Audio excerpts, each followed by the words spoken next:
this week. I got us in control. All right, check this out. I took a class on gardening during the pandemic. You told me. Come on. Don't judge me. Don't judge me. Already, things was different. Well, in one of the sessions, they were explaining about the proper way to plant seeds. And give me a little time to get all this out because I'm so excited to have today's guest with us. But see, planting the right seeds, this is what the experts say, don't actually guarantee any of us success in gardening. It's a whole process, and well, the expert says that the ingredients in the soil are just as, if not even more important than the seed itself. That's right. So they walked us through this planting process, right? And at one point, almost as a joke, they demonstrated how, check this, impossible it is to grow anything with success if you plant it in a brick. I kind of believed them until I was doing my research for this interview today. So I guess today is the definition of success. And unbeknownst to some today, the soil that gave birth to his process of success were actually the bricks. Projects, if you will, other bricks we'll talk about later. But in our culture, it ain't a negative to be grown from bricks.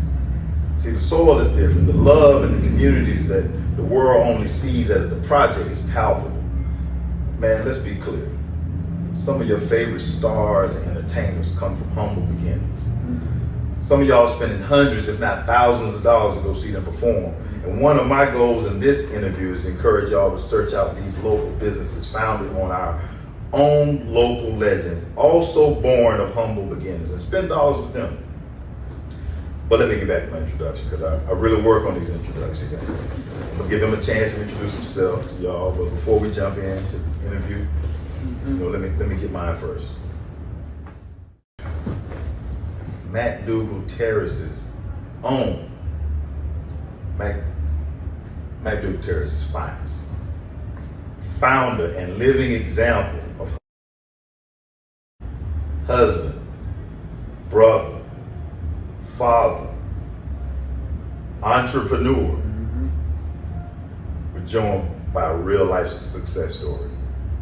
I stumbled my words, I'm starting that over. We're joined by a real life success story and Bull City legend. We weren't close, and we didn't feel like we were missing anything until we seen them. Like they had their dad there, and the things that they were accomplishing made me feel like it's just my mom, and we struggling because we don't have this. How does Hustlers Rehab start? Hustlers Rehab started, to me, the first day I was incarcerated. The first day I was incarcerated, but the first time I got a visit. And I got a visit from my mom. And I ran up the steps in the jail and sat down like, what's up? Yeah. How y'all doing? Yeah. And she was just like I'm straight. I'm straight now because I see you are. Like you're not fazed by this situation. And I told her that I'm fazed by it, but this is the beginning. This will take me to the lows that I need to go to get to the highs that I want to go to, that I know nothing about right now. But Hustlers Rehab was that, watching, listening and hearing things continue to go on and seeing how, understanding the system and how the deck was stacked against us. And we played right into it. Like, and nobody told us. We know nothing. We live in a life that we're not gonna be able to live like this. Like something is going to happen, and this is getting ready to blow up. This is getting ready to blow up in our face, and so that was one of the.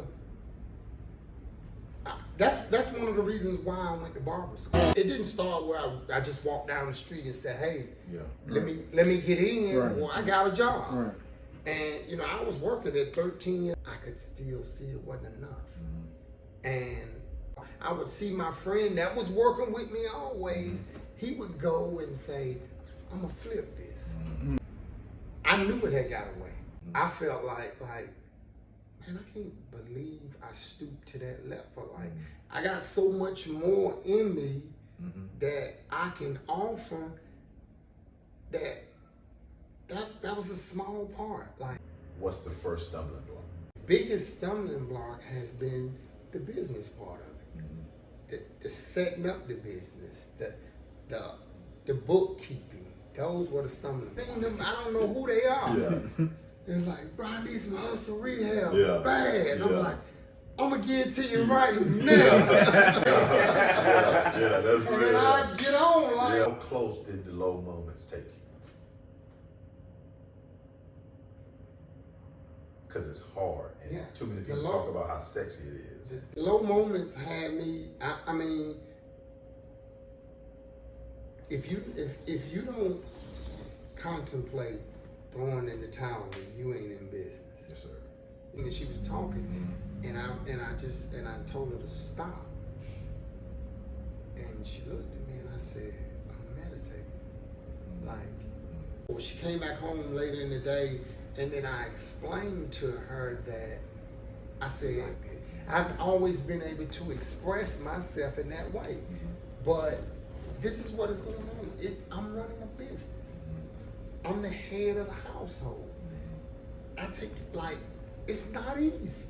Like it's even though you see me do it day in and day out, it ain't nothing easy about it. You know what I'm saying? Shit just don't fall off a tree. You know what I'm saying? It just it is painful and it's brutal out here, and